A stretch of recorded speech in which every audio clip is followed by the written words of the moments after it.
Well, the purpose of the power play penalty kill scrimmage today was to prepare for the games we're playing, and some of it was give the players a little bit of information. Here's how we want to break out. Here's some looks in the zone, and then just evaluate some players. So there's a bit of an evaluation phase there where some of the players we don't know overly well, and we wanted us to see how they were.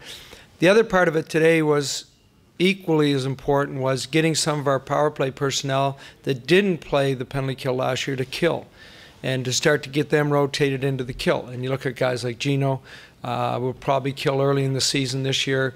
You know, Kunitz, Hornquist, Sid killed last year, but we need some more depth on our penalty kill. We really do. Power play, I think we've got a lot of depth. So there's big discussion. Do you load up one unit? Do you go with 2 units? We looked today at 2 units who, both units I thought almost looked loaded up, because we have some good balance in the ability to put, you know, we had Sid and Perron and Kessel spread across the ice with Letang and Kunitz, and then we had Gino on the other one, and with Bennett on the wide side, Benino in the middle, Hornquist at the net. And so you've got 2 different units that we could use. And so in training camp, our thing as coaches is, let's figure it out before the season starts. We've got to be locked down as to who are our 2 units and which personnel look the best on both those 2 units and how we're going to play them. I mean, I know you talked about this before, but just only Matt, I mean, what are your expectations for him, you know, this season, you know, as a coaching staff, the role you think he can fill, and just, you know, being so young, how do you kind of balance, you know, I know he wants to be out on the ice all the time and kind of earning that, you know, respect of the veterans and stuff, but also finding that balance between getting enough rest and hopefully not getting, you know, injured again? Well, I think for Ole, the big thing here in camp is I'd like him to be back to the form he was last November when he left us. It's probably not going to happen right away because there's still some adjustment time. And I think for Ole, it's giving him that opportunity in camp to get his 4 games, get his adjustment time down, his timing, because, you know, that's a lot of time off. It really is. And he was cleared to start skating and handling a puck early in the summer, but he's had no contact. First time he's had contact was the last 2 days. So for me, I think it's just every day, just, you know, chipping away with Ole, just getting him back to where he was. And he's the type of athlete that stays in great shape, so I don't think it's going to take a long time to get him there. I don't know how much we can read into pairings and lines all of 2 days here, but we've seen quite a bit with Lovejoy and Pouliot, and they played together a little bit last year until injuries and stuff became a factor. Just how eager are you maybe to bring those 2 back or reunite those 2 as a pairing moving forward? Yeah, I wouldn't put too much into forward lines, but defense pairs, you're right. If you looked closely at our defense pairs out there in practice, those are guys where we really want to see how they look together. So we had Matt and Letang together a lot.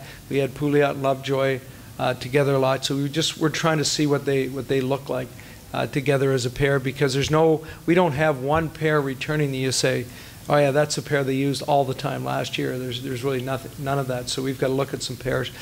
The lines are going to change tomorrow, but you'll probably see more consistency in our defense pairs as we move into the first few games anyway.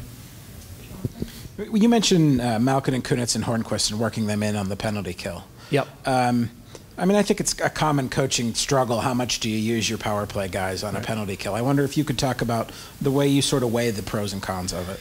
Yeah, my philosophy on that is your power play personnel, you want to play them on the power play in 5-on-5, 4-on-4 as much as you can. And so if some of their minutes, depending on the way the game goes, is on the penalty kill, then it can't take away from their power play opportunities or their 5-on-5 play. But the way a lot of games go, especially as you get into probably November, when the penalty minutes seem to duck down a little bit, if you're only getting 4 power plays a game, you can use guys like that in the penalty kill.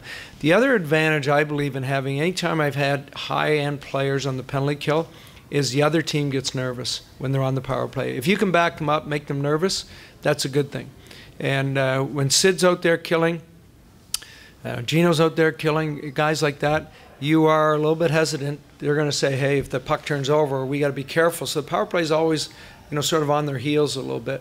And I'd like to get them in. I'd like to get them in the rotation, and I'd like to really try and work them in early in the season if we can. Evgeny mentioned Sergei Plotnikov's English is maybe a little bit limited. How has the communication been with him? Have you had to rely on Evgeny or Sergei to translated maybe at sometimes? A little bit, but I talked to him before the ice session began today. I skated around with him, and I just said, how was video? Because he's in on the video session. So the good thing is he gets to see a picture before he goes on the ice. But his English is getting better, as our people know that saw him when he first came in here several weeks ago and talked to him at that time. It's getting better, but it's nice for him, I'm sure, to have Gino and Gaunch around to help him out in those areas. And it's probably pretty intimidating for a guy to leave his country and come over here and not know the language and jump into practices like this. Today he was really good, though. I thought in practice he was really good in practice. Saw a lot of things in his game, so that's a sign to me he's feeling a little bit comfortable. But it's always going to be an ongoing thing where we've made sure with the coaching staff, one of the coaches is going to be with him a lot, talking to him. If he doesn't understand, we'll get Gino in, we'll get our interpreter in, and work with him that way. How long is your list of potential penalty killing forwards, right?